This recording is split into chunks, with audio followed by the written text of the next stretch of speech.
vocês sobre o segundo livro da quadrilogia As Brumas de Avalon, que se chama A Grande Rainha, de Marion Zimmer Bradley. Este livro aqui vai continuar a história da nossa querida sacerdotisa Morgana, que no início da história está onde? Está na corte de Ló e da sua tia Morgause, ou Morgause, não sei a pronúncia correta. Morgana, eu não vou dizer o porquê com vocês, vocês vão rever, vejam o vídeo do primeiro volume aqui, que já está aqui disponível no canal. Vocês desculpem os cortes meus bruscos, é porque estava com pouca memória no celular e eu tinha que me virar com a mão mesmo.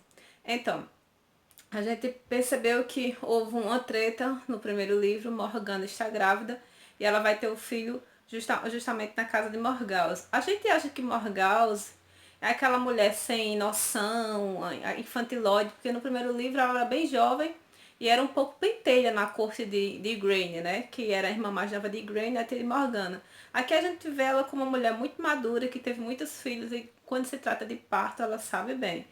E neste momento, Morgana precisava de um parto, estava passando por um parto muito perigoso, e nesse momento Morgause soube muito bem cuidar dela. No entanto, sabemos que por um motivo N, essa criança que Morgana está tendo é um perigo, né, para Lot. E Lot pede que Morgause assassine a criança ou dê um jeito para que a criança não nasça, vamos dizer assim, não nasça, né? Mas Morgause, na hora que a criança está nascendo, ela tem uma atitude bem mais maquiavélica do que Lot imaginava. E depois eu vou falar um pouco sobre essa questão das armas das mulheres nas Brumas de Avalon, né? Principalmente nesses dois livros que eu acabei de reler. Seguindo adiante, passando esse percurso do nascimento do filho de Morgana, nós somos levados à corte do pai de Guinevere. Guinevere ou Guinevere, não sei. A minha pronúncia foi Guinevere das traduções, né? Guinevere, ela tá lá na casa dela, né? Ela saiu do convento porque a gente sabe que ela teve um primeiro encontro com Morgana e Lancelot. Que ela ficou perdida ali no convento que fica próximo de Avalon. Aí agora ela teve um novo encontro com Lancelot na corte do pai dela, Leon Grandes, não sei o nome do pai dela. Ele tem um grande contingente de cavalos e Lancelot, né, ele tem esse nome, o nome dele é Galahad, mas ele tem um nome de Lancelot porque ele lança muito bem, né, lanças. E ele quer montar uma cavalaria com lanças e tudo mais para Arthur. E eu acredito, nesse momento ele foi em busca dos cavalos. Só que o pai de Guinevere dá a proposta de Arthur casar com Guinevere, né? O pai de Guinevere propõe isso. E ele percebe que Guinevere está um pouco interessada em Lancelot. Essa história é bem antiga, todo mundo conhece um pouco. Mas ele olha para ela e diz, olha, meu papel é cuidar de você como pai, e é muito melhor para você ser mulher de um rei do que ser mulher de um cavaleiro, mesmo que ele seja de uma estirpe tão grande como a de Lancelot. E aí a gente vai para outro lugar, que é justamente onde Igraine, aquela antiga rainha, né, vamos dizer assim, a principal do primeiro livro, ela volta, que Arthur olha assim para as mães, eu preciso casar com essa mulher, porque o pai dela tem muitos cavalos e vamos melhorar nosso exército.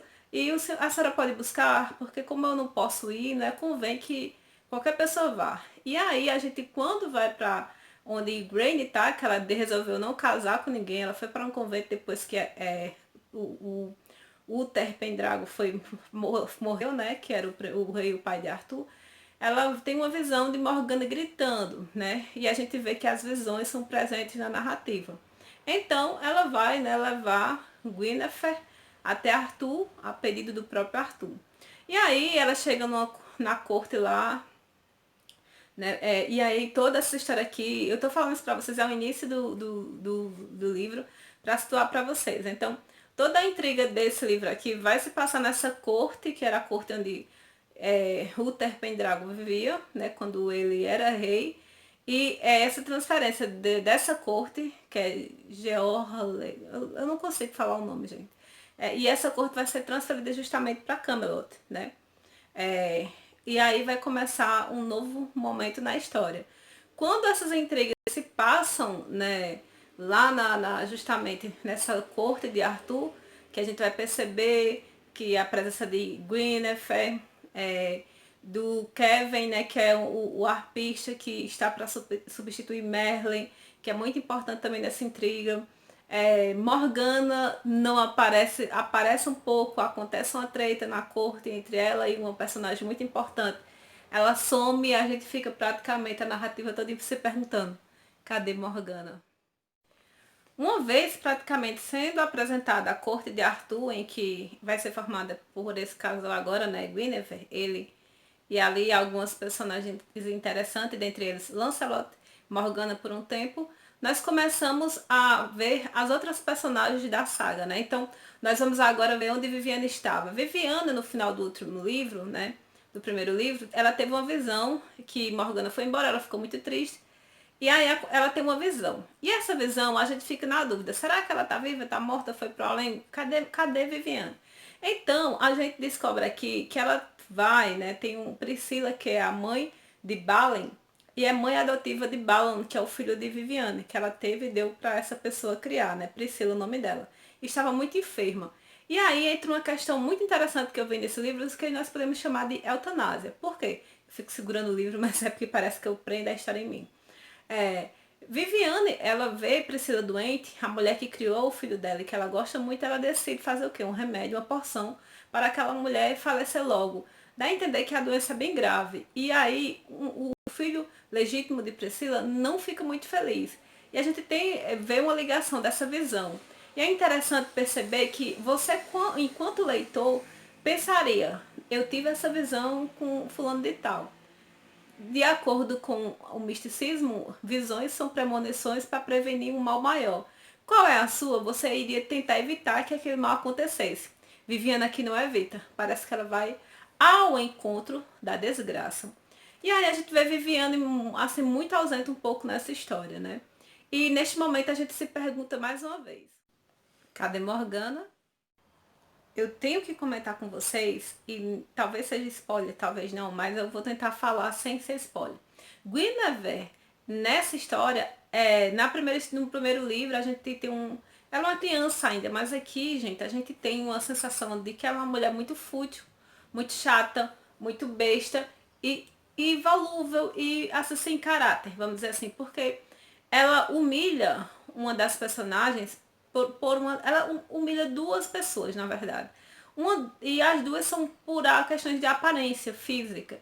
E a gente fica aborrecido, porque ela toma o pressuposto da fé para humilhar um, mas o outro não tem nada a ver com a fé. Tá entendendo? O outro também é até próximo dela. Próximo sanguineamente falando. Então, assim, ela, por meio da fé, ela humilha as pessoas, ela machuca as pessoas, e ela diz que aquilo tudo é porque ela quer que o reino de Arthur seja plenamente cristão. Porque quando Arthur foi coroado rei, ele foi coroado rei em dois lugares. Na corte de Uther Pendrago e em Avalon. Quando os reis, assim como Uther também, e eles são coroados em Avalon, tem os rituais, né, do povo antigo, eles têm umas tatuagens nos braços que são serpentes. Eu não lembro se no filme As Almas de Avalon tem as serpentes no braço de Arthur e de Uther, eu não lembro. E o Uther recebeu uma bandeira com a imagem de um dragão. Então todos os exércitos do povo pagão ali da região da Bretanha, eles lutavam em memória dessa aliança feita Uther Pendrago. Arthur, por sua vez, recebe coisas além mais preciosas, vamos dizer assim, coisas mais preciosas do que Uther. Por exemplo, ele recebe a espada, a espada Excalibur, e recebe uma bainha que tem umas escritas mágicas feitas por Morgana antes do grande ritual, que ele poderia ser ferido de morte, mas não sangraria até a morte. Então, aqui mesmo há um momento no livro que ele é ferido mortalmente, mas não sangra, mas não morre. Então a gente percebe que, mesmo ele tendo tantos benefícios, ele vai ser coagido por Guinevere Guinevere coage ele a atrair o povo de Avalon, e vocês vão ver na narrativa. E aqui a gente entende, sim, que o livro quer mostrar que as personagens femininas, mesmo que são tidas como secundárias na história da humanidade, se você vê na história da Idade Média, não existem muitas mulheres protagonistas nas histórias. A não ser Joana d'Arc, que de certa forma assumiu uma postura masculina, né, de guerreira e tudo mais. E as mulheres eram só dentro de casa, tendo filho e tudo mais. A gente vê isso muito em Guinevere. Ela quer porque quer engravidar, não consegue. E ela tem uma cobrança social em relação a ela, para que ela tenha um filho e assim possa prover sucessor de Arthur, para que não haja intrigas e brigas em torno do trono no futuro.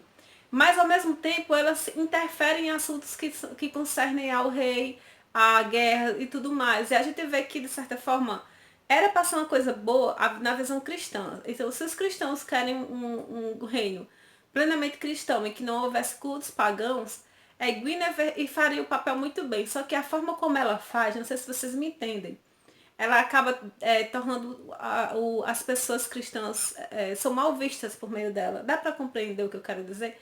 É como assim, ela o que era para ser assim um cristão que ama as pessoas, independente da aparência, do financeiro, do social, ela não é esse tipo de pessoa. Aparece a impressão que eu tenho é que ela só quer mostrar para as pessoas que ela tem poder sobre Arthur e sobre as escolhas dela mesma, uma vez que ela mesma diz em várias partes do livro, acredito que foram 3 vezes que ela falou, que ela foi levada para Arthur juntamente com os cavalos, e ela tem uma certa inveja de Morgana porque Morgana é um ser livre. Livre até demais. Morgana nesse livro vai parar em um lugar, gente, que a gente vai descobrir quase no final do livro, a gente fica pensando, Morgana, tu sumiu da história, mas foi bem longe. Então é isso. Eu estou aqui nessa saga lendo As Brumas de Avalon. Estou amando rever essa história. O filme não abarca tudo que tem no livro.